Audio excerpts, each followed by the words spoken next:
legal, minha gente, estamos chegando com mais um programa Bate-Papo Brasil. Obrigado pela sua companhia. Esse é o programa Bate-Papo Brasil, a sua revista eletrônica. E no programa de hoje nós vamos falar sobre pessoas que acreditam nos seus projetos, né? Como é importante alguém ter uma ideia, botar em prática e isso vira um case de sucesso. Vamos também falar no programa de hoje sobre o empreendedorismo feminino. E as mulheres têm um poder muito grande, né, de se reinventar. E no último bloco do programa, vamos falar também de um assunto bastante sério no Brasil. Nós vamos falar sobre a violência contra a mulher. Nós vamos falar do feminicídio, algo muito difícil que acontece no dia a dia em nosso Brasil. Para isso, nós vamos falar daqui a pouco com o advogado e professor, Dr. Pedro, que vai nos falar desse tema. Combinado? Mas antes, nós vamos falar então de uma empresa que começou há 17 anos atrás. A ideia de 18, 20 anos, hein?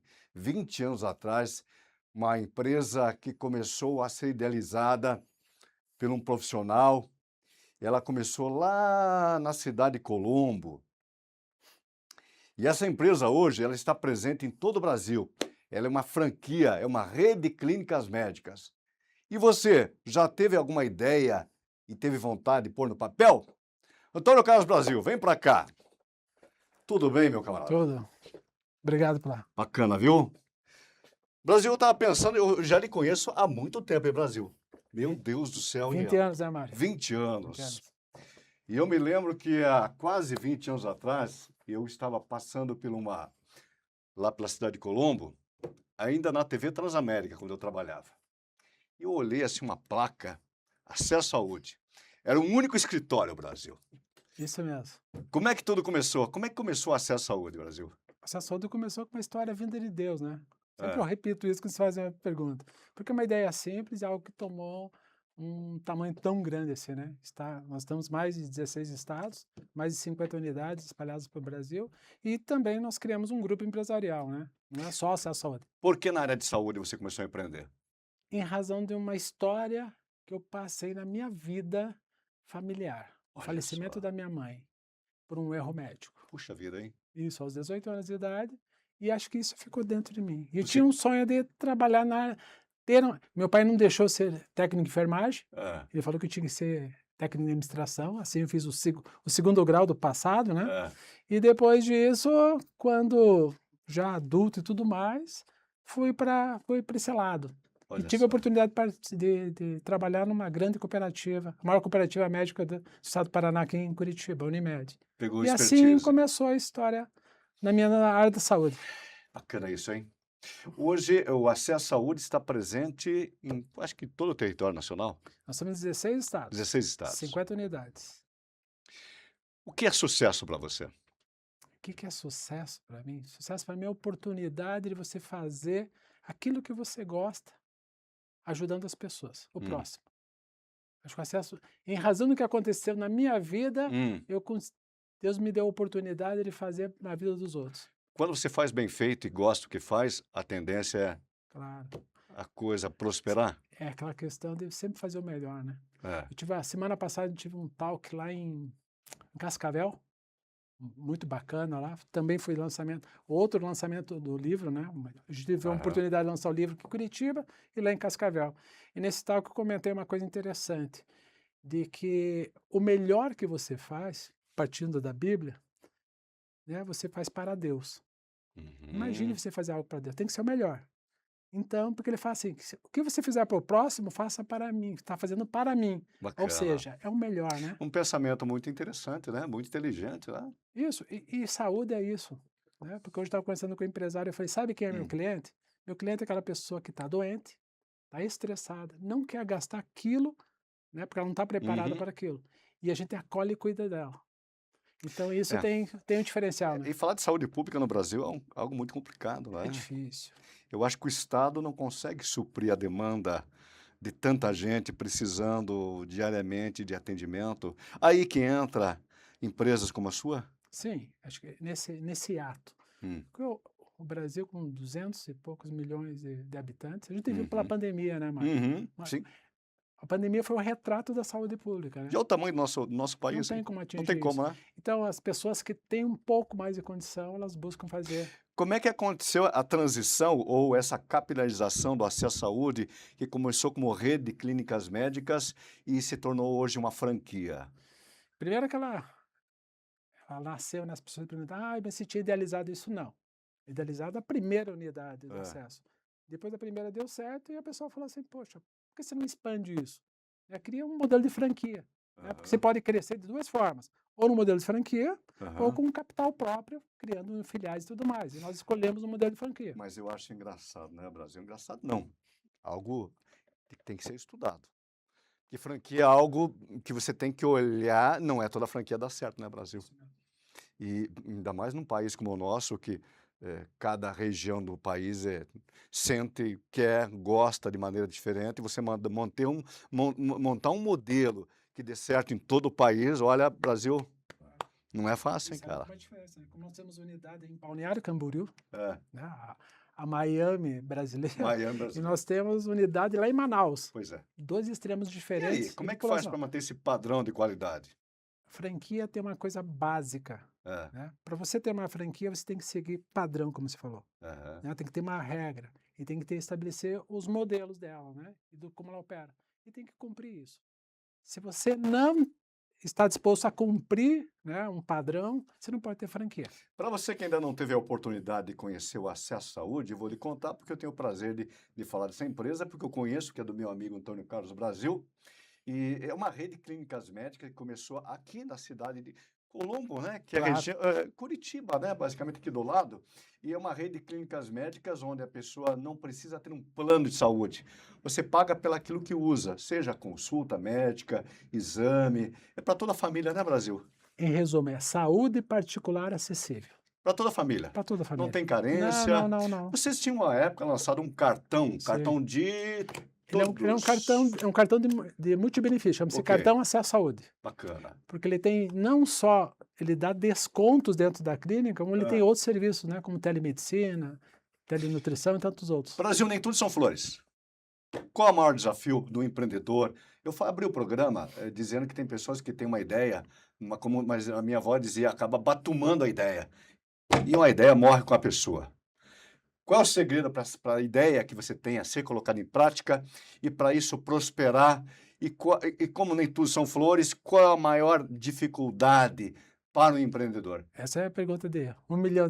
É, Mário, para mim existe uma coisa básica é, que você vai encontrar nas empresas centenárias, que têm hum, 100, 200 anos, como você vai encontrar na minha. O empreendedor tem que acreditar. perfeito. Porque ele vai passar por perrengue, ele vai passar pelos dias maus, ele vai passar por esse processo. E não vai ser 1 ano, 2 anos, vai ser por anos esse processo, até ele falar assim, eu tenho sucesso. Então, se ele não acreditar, não tem como. Para finalizar, eu quero mostrar esse livro aqui, que é um compilado da sua trajetória, não é isso, Brasil? Minha história. É a sua história de vida, a história de vida do acesso à saúde, dos caminhos, dos percalços, das dificuldades e do sucesso. Sim, aí é uma autobiografia e aí também insights empresariais. Tudo que a gente aprendeu durante esse tempo, a gente teve a oportunidade de estar colocando aí. Em tudo que fizer na sua vida, faça o seu melhor. É aquilo que você falou há pouco, Isso né? mesmo. Quando você faz o melhor de si, tudo há de Claro. prosperar. E ver e está fazendo para alguém que é muito maior que você, né? Onde é que as pessoas adquirem esse livro? O Até livro mesmo para conhecer um pouco mais e ter uma experiência, né? Nada melhor do que aprender com quem já fez, já passou por dificuldade e está aqui para dar o seu testemunho que deu certo. Onde é que as pessoas O encontram? e-book é no site da Hotmart, o livro físico é na Mercado Livre e na Amazon, Hum. e também na Livraria da Vila. Muito bem, na tela eu coloquei aí o Instagram, caso você queira conhecer um pouco mais do trabalho desse grande empresário e conhecer também o Acesso à Saúde, está aí Antônio CS Brasil 01. Entra lá, manda um recado para o Brasil, diz, olha, onde que eu compro o livro, ou queira conhecer o acesso, ou de repente, se você está me assistindo em qualquer lugar do Brasil, diz, olha, de repente eu quero ter uma franquia do Acesso à Saúde aqui na minha região. Por que não, né, Brasil? E não é só a franquia do acesso, nós Ah, temos outras 3 marcas. Temos a Shop Sorriso, que é especializada. Shop? Shop Sorriso. Uau! É especializada em odontologia. E Maravilha. outras 2 são especializadas em multibenefício. Então volta outra vez aqui para contar da Shop Sorriso. Com certeza. Que sorrir é bom, né? Com certeza. Falando em sorrir é bom, não tem como você sorrir se a tua mente estiver inquieta.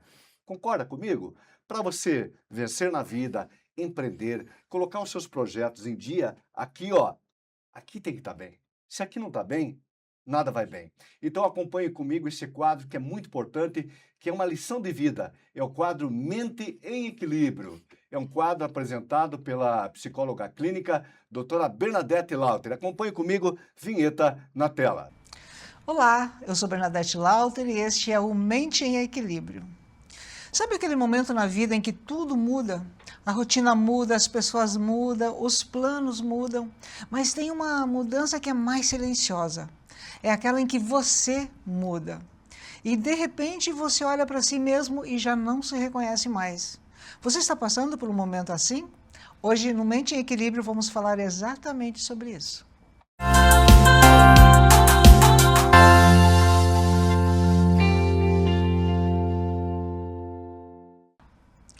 Existem fases na vida em que tudo parece meio fora do lugar. Você continua fazendo o que precisa, mas algo dentro de você já não encaixa mais como antes. Coisas que faziam sentido deixam de fazer, papéis que você sustentava começam a pesar. Vem uma sensação difícil de explicar, como se você estivesse vivendo uma vida que já não é mais sua. Isso pode estar relacionado a processos de transição de identidade. Ao longo da vida adulta, passamos por fases em que nosso senso de identidade ele precisa ser reorganizado, especialmente diante de mudanças importantes. Estudos publicados na Associação Americana de Psicologia mostram que momentos de transição, como mudança de carreira, separação ou novas fases da vida, elas aumentam significativamente os níveis de ansiedade.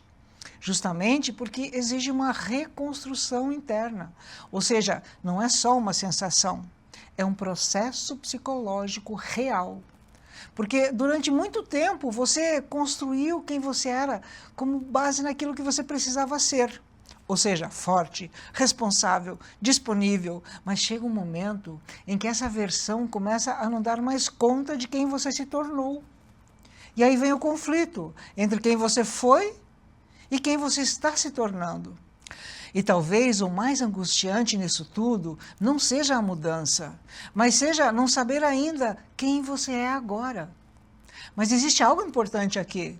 Se você não se reconhece mais, pode ser porque você está deixando de ser uma versão que já não te cabe. Nem toda confusão é perda. Às vezes é transição, é o processo necessário para você se reconstruir com mais verdade. E isso leva tempo. Exige pausa, exige escuta e, principalmente, respeito por quem você está se tornando. Portanto, se reconhecer também é um processo. E, às vezes, se perder um pouco faz parte do caminho de se encontrar de verdade. E se está difícil fazer essa transição sozinho, sozinha, busque ajuda profissional. Porque quando a nossa mente encontra equilíbrio, a vida encontra direção. Eu te espero na próxima semana, quando vamos falar sobre aquele momento em que o medo trava a sua vida. Envie sua pergunta pelo direct do Instagram e eu terei maior prazer em responder. Nos vemos na próxima semana.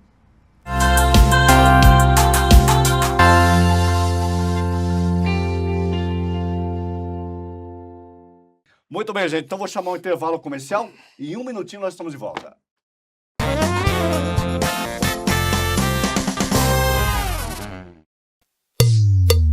Eu já estava quase escurecendo o meu cabelo. Olha isso aqui! Mas aí eu descobri o desamarelador Beauty Color.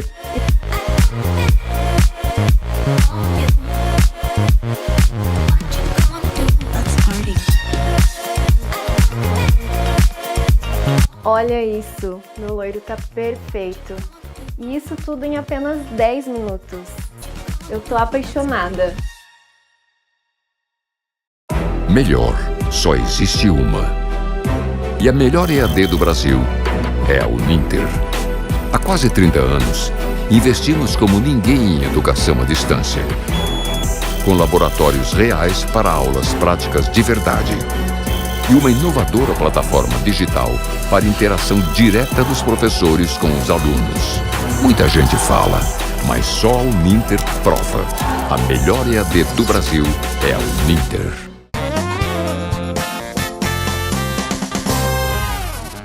Muito bem, gente, vamos falar sobre empreendedorismo feminino. Janaína Pontes, empresária aqui conosco. Janaína, tudo bem com você? Tudo bem. Não é fácil você largar uma carreira de CLT, que tem sua segurança, Aham. para empreender, né? Tem que ter Não. coragem. Muita coragem. É. Ainda mais quando todo mundo fala que você é louco por fazer isso, né? Não vai dar certo. Não vai dar Não certo. vai dar certo, você é louca, fica no que é garantido. É. Mas eu não tenho perfil. Não adianta. É, o Brasil é um país de empreendedores, né? Todo mundo, acho que já está no DNA do brasileiro. A tua primeira empresa foi uma Uma patisserie, patisserie. parte de confeitaria e eventos. Confeitaria de doces finos para casamento, fazia Ah. as mesas e eu também dava aula. De Técnicas. doces. Aham. Patisserie são docinhos finos. Doces finos, É aham. isso? O que aconteceu com essa empresa? Foi maravilhosa. No auge dela, É. que foi a minha transição de carreira para moda. Foi um negócio difícil de começar. Eu comecei com zero base, estrutura financeira, de conhecimento, nada, eu simplesmente me Puxa joguei. Então, de CLT, você Aham, disse, eu quero trabalhar com patisserie. aham. E aí, depois que deu tudo certo, você disse, não é isso que eu quero. É, Eu quero moda. quando eu era CLT, eu percebi que eu não tinha esse perfil É, do CLT. ok. Precisava de uma coisa a mais, aquela adrenalina. E na patisserie, o negócio chegou no auge dele, mas a vida dos eventos é uma vida com um horário diferente do Sim. mundo. Claro. Como eu tenho um filho pequeno, isso começou a ficar muito gritante na minha vida. Então, eu planejei durante 3 anos a minha transição Não de existe carreira. sábado e domingo para quem trabalha com Não, eventos. nem feriado, nem madrugada. Você tem que estar sempre com o celular, porque os eventos estão acontecendo. Não tem. Então, acho que também fisicamente, a longo prazo, eu não aguentaria mais entregar aquilo com aquela excelência. E funcionários, né, gerir tudo aquilo. Uhum. Então, eu planejei por 3 anos e fiz a minha transição de carreira para moda. Por que moda? Sempre fui apaixonada. É, Aham. era a sua paixão. Era a minha paixão. E na confeitaria eu sentia falta de poder me arrumar, porque eu estava sempre circulando dentro da produção, Quando a né? gente fala sobre moda, você trabalha em qual segmento da moda? Você é consultora de moda? Eu sou Como uma é que você empresária atua? da moda. Eu estou inaugurando uma loja física agora. Loja física, Aham. que já é um outro grande desafio. Exato. Hoje a gente vive a tendência de lojas online, É. aqueles provador virtual, Aham. né, ou atendimento em casa. É. Então você está indo nadando contra a maré. Eu já sou 100% do digital. É. E a minha loja física vem com um perfil diferente de atendimento com hora marcada, um atendimento individualizado, É. um aconchego, que quase não tem mais hoje em dia e muita gente sente falta. E trago comigo também consultoria de imagem. Estudei muito durante esse período todo para conseguir que a minha cliente sente na minha frente, eu ajude ela a escolher a roupa e aquilo seja uma compra eficiente, não essas compras que a gente vai fazer, que empurram um monte de coisa nas mulheres e fica lá no guarda-roupa depois. No mundo de hoje, de tudo tão rápido, Uhum. as pessoas ainda querem esse mimo, Querem, essa atendimento personalizado? querem. As pessoas estão muito carentes disso. Sério mesmo? Muito, muito mesmo. De ser recebida, de receber um café, uma água, de que você escute ela. Mas é um cliente muito. premium, ou não? Nem sempre, Nem sempre. nem sempre, nem sempre. São pessoas que tá todo mundo no automático. Uhum, E quem que não quer, às vezes, que alguém te escute, uhum. que alguém dê atenção pro teu gosto, para aquilo que importa para você? Então eu percebi, tava só no online, que tava fazendo muita falta isso. Qual o diferencial da tua loja? Do teu atendimento? O atendimento, O atendimento. o abraço. Ok. E eu tenho uma coisa comigo que vem de consumidora, que é muito chato quando você vai comprar alguma coisa e aquela vendedora te induz a uma compra Horrível. que não tem o menor cabimento. Olha, eu não gosto de entrar numa loja quando o vendedor começa a me perseguir na loja. Eu também não. Sabe, o cara, você olha, o cara tá grudado, né, professora? Estou recebendo hoje aqui a professora e coordenadora do curso de jornalismo, professora Daniele do quê, Daniele? Daniele From. Daniele From é coordenadora do curso de jornalismo da Uniensino e ela trouxe seus 2 pupilos, que é a Jéssica e o Alessandra, que também são estudantes e estão aqui acompanhando nosso programa. Um abraço para toda a equipe lá da Uniensino. Eu Estava falando para você que eu não gosto de entrar numa loja e sentir que o vendedor está ali, uma sombra. É ruim, É né? horrível. Você acaba meio que se sentindo na obrigação, muitas vezes, Aham. de comprar. Exatamente. Complicado, né? Exatamente. E quando ele fica tentando te convencer de que isso vai ser bom para você e não vai. Então, Ah, acho que a compra E eficiente é aquele o que tenta que... te empurrar, então? Exato. Vai que ficou bonito, tudo fica bonito para você. É, a compra eficiente, sincera, com conhecimento técnico, não é só vender uma peça, é conhecer aquilo que você está falando e conhecer o estilo da pessoa, fideliza. Ela sempre vai Bom, voltar. quando a gente fala em moda, existem vários tipos de moda. Tem aquela moda tendência, tem a moda sazonal. Quando se fala, então, de mulheres, nós temos muitas opções. O que você quer vender? Que tipo de traje? Que tipo de roupa? Quem é a mulher que entra na sua loja? Eu ensino elas que não existe ocasião especial para nenhuma roupa, é só você saber combinar. E eu ensino isso para elas. Uhum. Então, não existe uma peça, é óbvio, tem um vestido de festa, mas em peças de dia a dia, a gente não vai separar Existe aquilo. certo e errado? Você Não. gosta disso, certo e Não, errado? não Não existe. pode isso. Não. Puxa vida, essa pessoa com essa roupa nesse lugar não combina. Não. Ou o perfil, o biotipo, olha, a mulher é mais alta, mais gordinha, mais magrinha. Onde já se viu usando essa roupa? Jamais. Como é que você, como consultora de moda, vê essa questão? Existe, lógico, o bom senso do dress code de uma ocasião. Ok. O que ela vai usar, o que importa é ela estar feliz e se sentindo bem. Uhum. Tem É que estar isso. bem. Tem que estar feliz. Nós estamos falando no programa de hoje sobre empreendedorismo. Qual o maior desafio que você sentiu na tua carreira quando você fez a transição, primeiro de CLT, que tem todo um arcabouço de segurança, não é assim? É. Entre aspas, né? Porque quando o empreendedor quer te mandar embora, te manda embora e não te dá nem muito obrigado. Então, é segurança, entre aspas, né? Mas qual foi a maior dificuldade, além da segurança e da estabilidade? Essa transição, primeiro para a patisserie e depois para o mundo da moda. Para a patisserie foi a gestão financeira do negócio. Eu não entendia muito bem como isso funcionava. Ok. E acho que mais do que isso, a gestão de pessoas, de equipe, de funcionários. Isso eu precisei bater muito a cabeça para aprender, não digo que sei tudo, porque ninguém sabe, lidar com pessoas é sempre uma surpresa. Mas essa foi a minha maior dificuldade. Ok. Como é que é o nome da sua loja?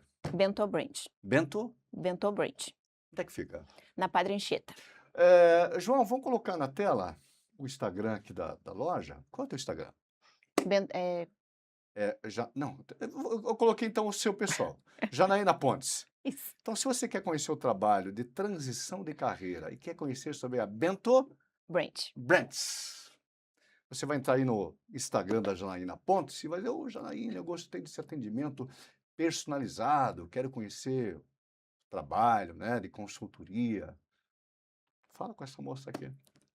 Vai que ela tem coisas boas para te contar. Não é isso, Janaína? Tenho sim. Muito obrigado. Obrigada Viu? a você. Vem cá, deixa eu falar outra coisa para você agora. Eu acho que o empreendedor precisa ter um direcionamento, né? Senão ele acaba voando às cegas. Então preste atenção nesse quadro que vem aí, apresentado pela doutora Vaz, grande advogada.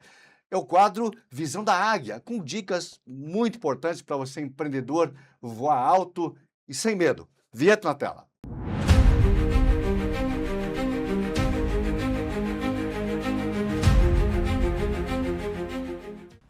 Olá, Mário! Estamos de volta com a Visão da Águia e hoje nós temos um problema endêmico nas empresas, isso mesmo, o ladrão da produtividade. E você tem um ladrão de produtividade aí na sua empresa? Você sabe o que é o ladrão de produtividade aí na sua empresa? É ele mesmo, o celular, isso mesmo. E a pergunta que eu sempre recebo é: doutora, posso proibir o uso de celular lá na minha empresa? Veja, nós temos regras, nós temos limites, nós temos possibilidade. Se o seu funcionário passa mais tempo no celular pessoal do que focado no trabalho, você tem uma situação dessa na sua empresa? Como dono, posso simplesmente proibir o uso do aparelho na empresa? Essas são perguntas e questões que eu recebo todos os dias. O celular, ele é o maior ladrão de produtividade da atualidade. Isso mesmo, senhores e senhoras, senhores empresários, senhoras empresárias. E a resposta é sim. o empresário ele tem o direito de proibir o uso do celular durante a jornada de trabalho, desde que ele siga e respeite, obviamente, as regras do jogo. Afinal de contas, você tem uma legislação a ser respeitada e o empresário sábio é aquele que conhece a legislação e respeita. Afinal de contas, não é nada inteligente colocarmos o nosso negócio em risco, isso mesmo. O empregador, ele detém algo que é importante que você, empresário, saiba, que é o poder diretivo, o poder de dirigir a sua empresa. É ele que dita as regras do jogo dentro do seu estabelecimento, desde que não viole a lei, obviamente. É ele que dita as normativas internas, enquanto está comprando o tempo do colaborador. Afinal de contas, trabalhar nada mais é do que alguém que vende as suas horas para alguém que compra as suas horas, friamente falando de direito ao trabalho, do valor do trabalho. E você pode restringir o uso do celular, não é, a horários de pausa, por exemplo, a horários de intervalo, ou simplesmente proibir integralmente o uso do celular no salão de produção, na linha de produção, por exemplo, ou no atendimento. Aí depende de qual é o procedimento que você quer adotar. E o risco, na verdade, para o empresário, para o empreendedor, é quando ele proíbe de boca, ele não regulamenta, ele não cria um procedimento para a utilização de celular dentro da sua empresa. Por isso é importante que você regulamente esse procedimento e diga o que você espera do seu empregado. Afinal de contas, se não há regra escrita, a cobrança vira assédio. E se proibir, é obrigatório fornecer um meio de comunicação alternativo? Um telefone fixo da empresa, por exemplo? Essas são perguntas que eu recebo. Na realidade, é importante que você forneça um meio alternativo para o empregado, para a sua família, que possa contatá-lo no caso de uma emergência. Afinal de contas, somos seres humanos e podemos sim ter emergências e situações que demandem a nossa presença em família, por exemplo. Então, a minha orientação hoje, querido empresário, querida empresária, é: crie um regulamento interno claro. Entregue uma cópia física desse regulamento para cada empresário, para cada funcionário, isso mesmo, com recibo de leitura, não é? E claro, documente, afinal de contas, o que serve de garantia para você é a prova de que você forneceu esse documento. Forneça, se for o caso, não é, um telefone corporativo para urgências externas, em que, ao receber esta ligação, a empresa, quem a empresa destinar, ela vai comunicar o empregado. Por isso que você também tem que fazer a sua parte. Não vá deixar o empregado sem comunicação, senão, se algo grave acontecer, você será responsabilizado. E, claro, crie regras claras. Quando houver o descumprimento, quem descumprir pode sofrer uma sanção disciplinar, uma advertência, por exemplo, uma justa causa por insubordinação. Você vai prever essas regras dentro do seu regulamento interno. Afinal de contas, regras claras protegem boas empresas, eliminam maus funcionários. Este é um elemento que você tem que ter visão. E é por isso que eu ensino empresários a evitar riscos e prosperar com segurança e tranquilidade. Se você tem dúvidas como essa e quer aprender mais sobre como proteger o seu negócio, eu posso te ensinar. Conheça mais o meu trabalho nas minhas redes sociais, @AndreaVaz. Um grande abraço e até a próxima!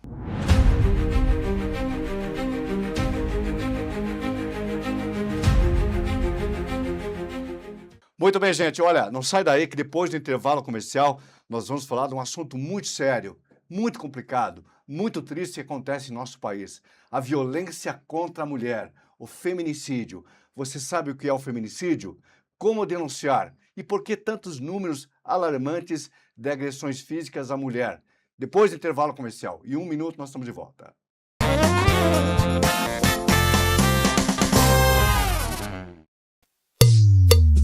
Eu já estava quase escurecendo o meu cabelo. Olha isso aqui!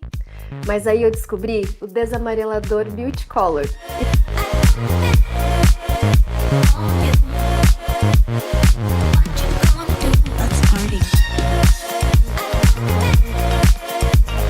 Olha isso, meu loiro tá perfeito.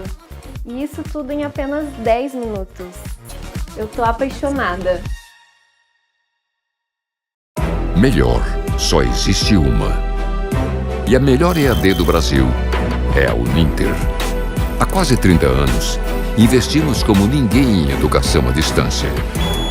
Com laboratórios reais para aulas práticas de verdade.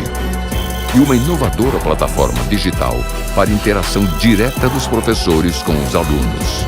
Muita gente fala, mas só a Uninter prova. A melhor EAD do Brasil é a Uninter.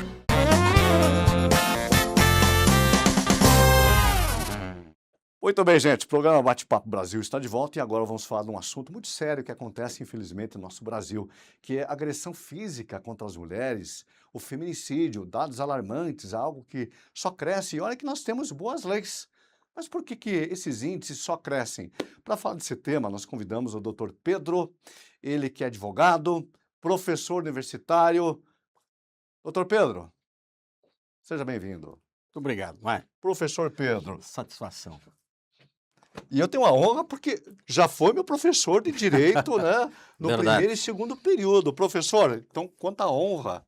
Coloca na tela lá, João, o Instagram do professor Pedro.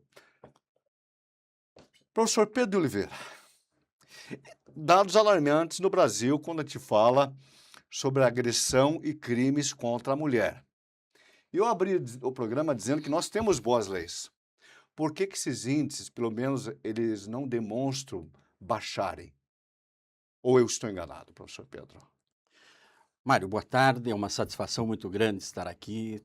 Aceitei teu convite muito gentil para discutirmos um tema tão alarmante na nossa sociedade hoje. De fato, o feminicídio é um fenômeno, eu diria, terrível. O Brasil tem enfrentado números alarmantes. O mundo tem, e o Brasil tem despontado nesses índices, né? O que nos causa um temor muito grande. Você disse que nós temos boas leis. De fato, as nossas leis estão entre as melhores do mundo. Eu vou além, eu diria que a nossa lei de proteção às mulheres é a melhor. Agora, com a novidade do feminicídio como crime autônomo, pois eu não tenho a menor dúvida de dizer a nossa lei de proteção às mulheres em primeiro lugar no mundo. Que, aliás, eu acho que é o crime que tem a maior pena, não é, professor? Feminicídio? Hoje é né? a maior pena, né, até 40 anos em abstrato. Então, nós temos a melhor lei, mas o Brasil ainda é o 5º país que mais agride as suas mulheres. Por que isso? O que acontece no Brasil que esses números só aumentam? 2015, nós tínhamos na faixa de 400 e poucos crimes dessa natureza. 2025 fechou com 1.500 e tantos. Quer dizer, 4 mulheres são mortas no Brasil diariamente nesse contexto. O que acontece? As leis são boas, a pena é grave, e o que acontece? Simples. A pena, em abstrato, ela não assusta. Ela tem um fundamento, a pena. A pena tem alguns fundamentos, nós queremos algumas consequências, que a pena traga alguns reflexos. Um deles é a prevenção. É o sujeito olhar a pena, se atemorizar e não cometer. Por que essa pena alta não atemoriza? Porque não se vê ela aplicada, Mário. Ah, perfeito, perfeito. Então, o Estado está deixando de produzir o seu trabalho, de fazer o seu trabalho adequadamente. Então, mesmo nós temos... sabendo que a justiça, nesse caso, ela é morosa, professor Pedro? Ou não? Demais, demais. Tem-se mania de dizer no Brasil, a justiça tarda, mas não falha. Eu costumo dizer que a justiça que tardou já falhou. Já falhou. Já falhou, exatamente. Okay. O brasileiro precisa esquecer disso. Nós precisamos de imediatamente acontecido o crime, o Estado se movimentar e punir imediatamente, mostrar a resposta. Não deixar essa sensação de impunidade que todo mundo vê, todo mundo comenta. Alguns anos atrás, falava-se que o crime contra a mulher ele se dava nas classes menores da sociedade, ou com baixa escolaridade, ou em lugares onde a população é mais violenta. Mas está provado que independe da classe social, independe do poder financeiro, independe do nível de conhecimento do seu protagonista. O que mudou, professor? Mário, nós temos ainda entre populações menos... a população, eu diria, menos favorecida, Mas, ainda tem perfeito. um número grande desses acontecimentos. Mas não se reserva a esses lugares, absolutamente. Pessoas esclarecidas, e recentemente vi um promotor de justiça aqui do estado do Paraná que violou a medida protetiva em favor da sua ex-companheira. Ele violou 98 vezes essa medida protetiva. Quer dizer, uma pessoa com conhecimento, ele sabe das consequências, esclarecido, e ainda assim Professor Pedro, você falou sobre a morosidade da justiça, mas o pau que bate em Chico é o mesmo que bate em Francisco?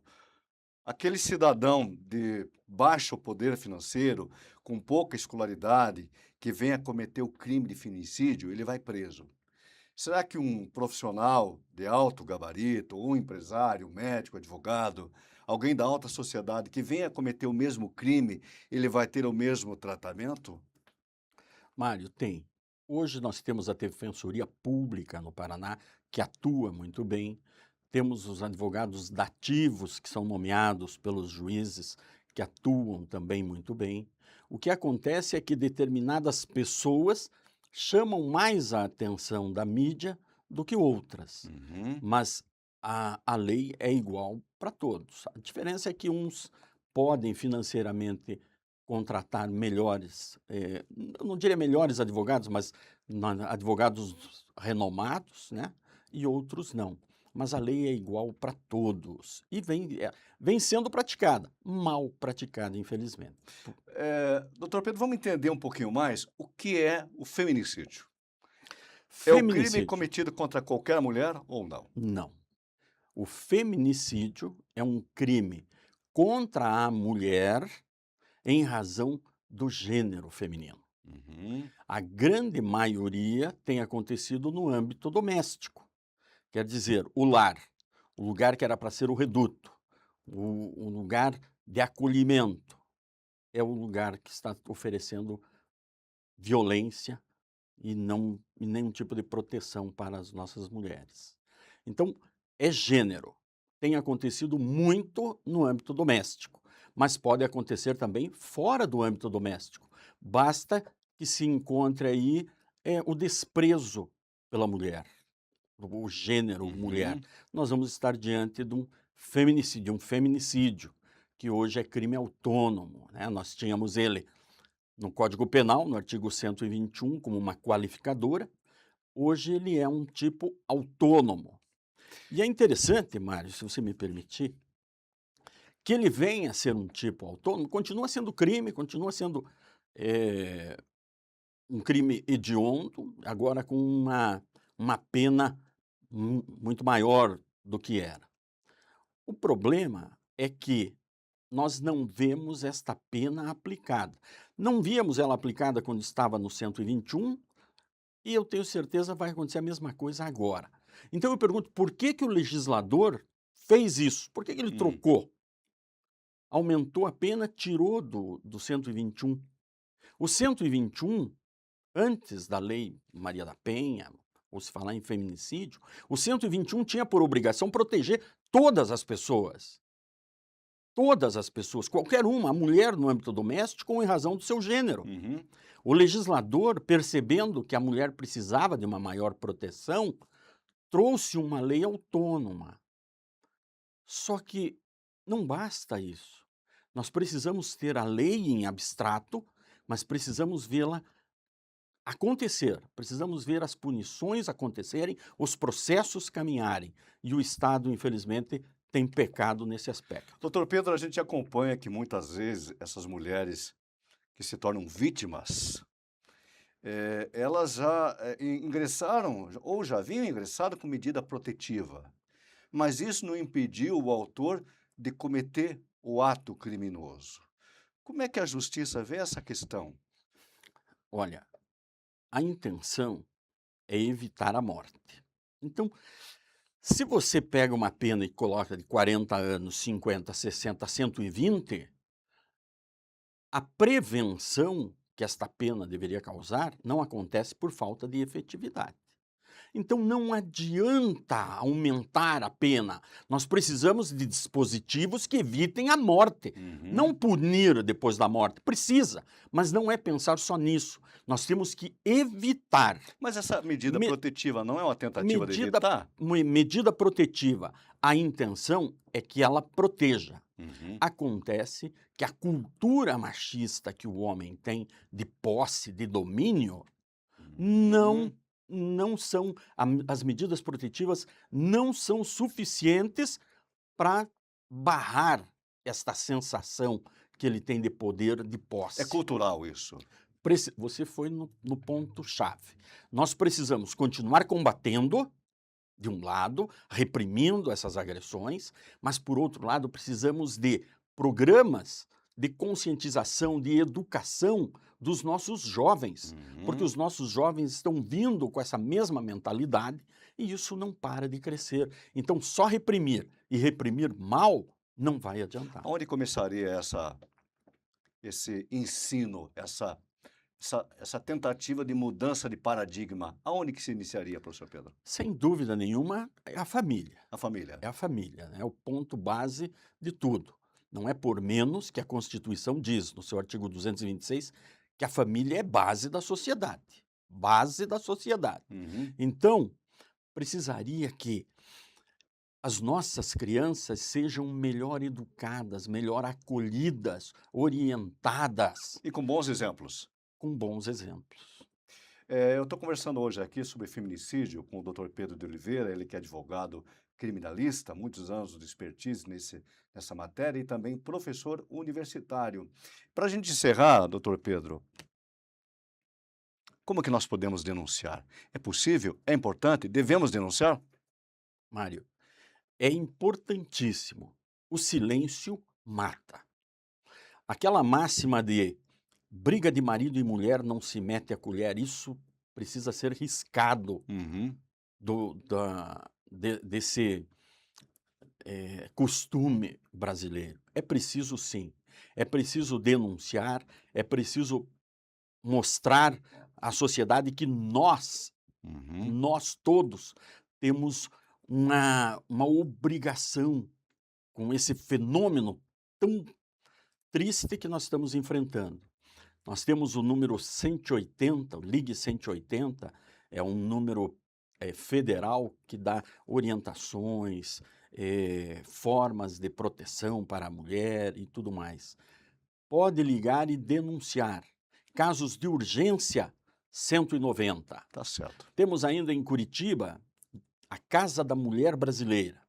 Funciona junto com a Delegacia da Mulher, onde temos lá secretaria especializada com juiz, com promotor, acolhimento, e tem instalações para as mulheres que precisem deixar o lar provisoriamente, tem instalações para as crianças. Isso tudo precisa ser divulgado e a sociedade se conscientizar que é das autoridades, é do Estado a obrigação, mas todos nós temos que fazer a nossa parte. Maravilha. Doutor Pedro, muito obrigado, viu? Obrigado você, Mário. Bacana. Vem cá, vem comigo agora, nós vamos continuar falando sobre direito. E agora vem aí, para encerrar esse bloco, o quadro Desvendando o Direito. Esse quadro é apresentado pelo advogado, também criminalista, Dr. Jefferson do Nascimento. Então acompanhe, Desvendando o Direito, vinheta na tela.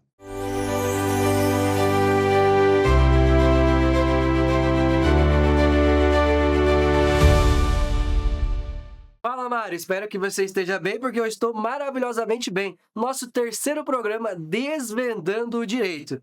E você que me acompanhou, você lembra que nós falamos no programa passado sobre relacionamentos mal acabados, pessoas que cometem crimes enviando fotos, cometendo xingamentos, por momento de raiva, achando que está se vingando, e na verdade você está se condenando.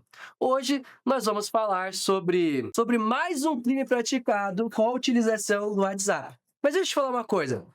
Caso você não saiba ou não se lembre, eu sou Jefferson Nascimento da Silva, advogado criminal, e caso você queira me acompanhar ou mandar dicas do que você quer que a gente aborde aqui nesse quadro, tá aqui as minhas redes sociais, só você escanear esse QR Code, vai cair no meu Instagram, e lá no meu Instagram, no link da bio, se você clicar, você vai ter contato para falar comigo, seja para fazer parceria, para contratar os meus serviços, ou principalmente para acompanhar meus vídeos no YouTube, que essa é a minha intenção com você. Lá eu trago várias análises de casos, tem ali trabalho, mostrar o dia a dia do advogado. Você que é do direito ou gosta disso, vai ser bem bacana. Mas vamos voltar para o tema do vídeo de hoje.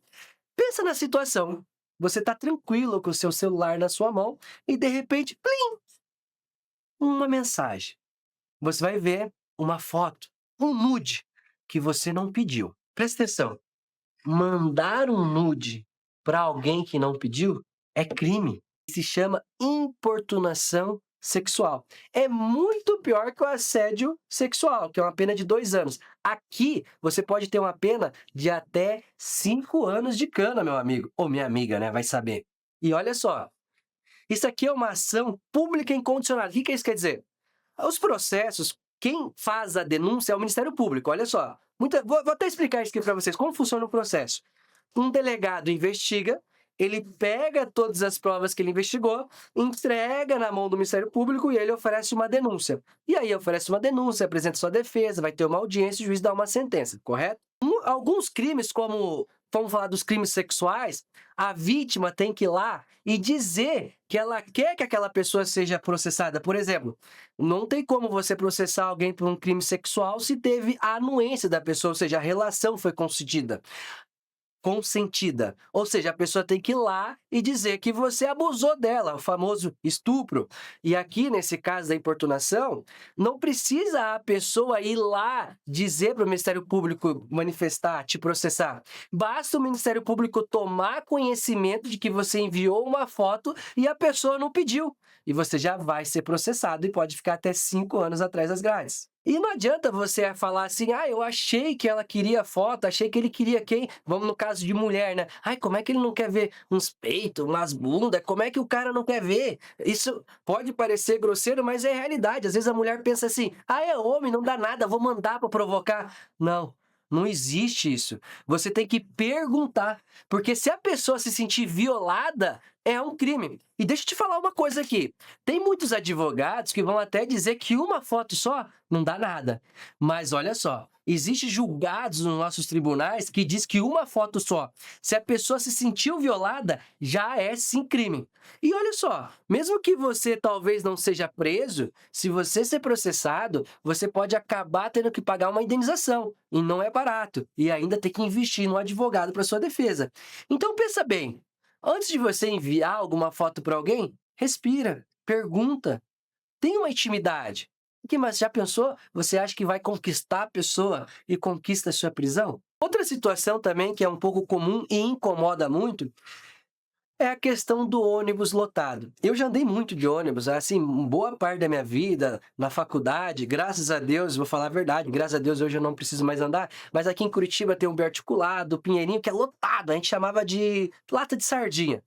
E às vezes, vou falar você no caso da pessoa que pode estar fazendo a conduta achando que não é nada. O ônibus está lotado, vou sem querer dar uma palpada aqui, sem querer encostar ali, não vai dar nada. Dá sim, importunação sexual. E você pode sair preso do ônibus, sabe por quê?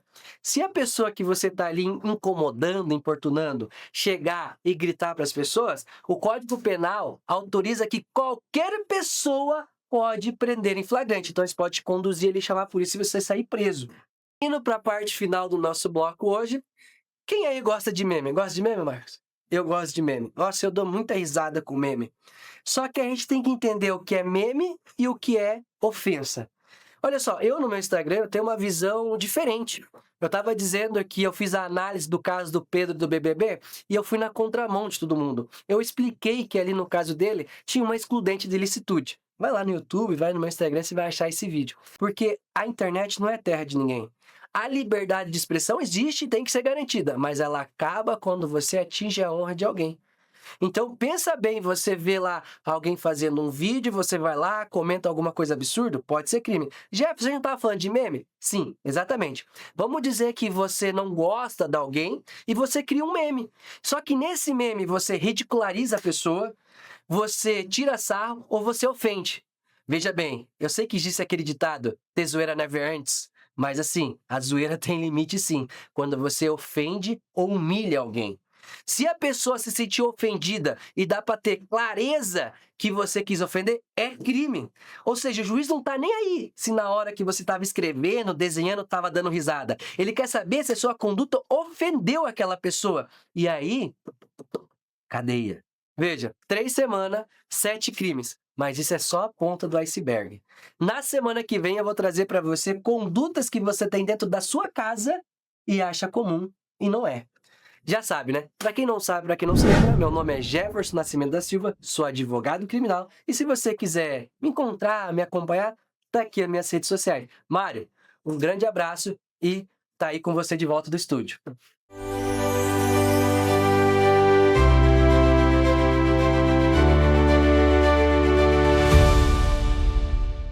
Gente, estamos chegando ao final de mais um programa Bate-Papo Brasil, a sua revista eletrônica. No programa de hoje falamos sobre acreditar nas suas ideias, no seu projeto, né? E ter um case de sucesso.